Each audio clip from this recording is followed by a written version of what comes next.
नमस्कार मंडळी. मी डॉक्टर समीर दातार. आज अक्षय तृतीयाबद्दल सांगतो.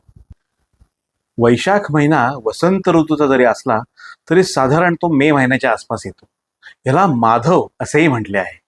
वैशाख शुद्ध तृतीयेला अक्षय तृतीया असं म्हणतात आणि हा 3.5 महत्वाच्या मुहूर्तातला अर्धा मुहूर्त. सद्भावना, प्रेम, दया, करुणा, दातृत्व या सगळ्याचा विचार सगळ्यांनी केला पाहिजे आणि हा विचार कायम अक्षय राहिला पाहिजे.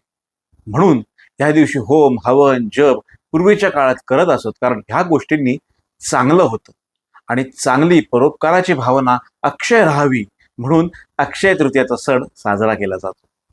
अक्षय तृतीयेच्या दिवशी म्हणून चांगले बोलावे, चांगले वागावे, म्हणजे ही सद्भावना अक्षय राहते. ग्रीस, बॅबिलोनिया, इंग्लंड ह्या देशातही वसंत ऋतूप्रित्यर्थ उत्सव केला जातो. आता उदाहरणार्थ ईस्टर हा सुद्धा त्यांचा वसंतोत्सव असल्यासारखाच आहे, नाही का?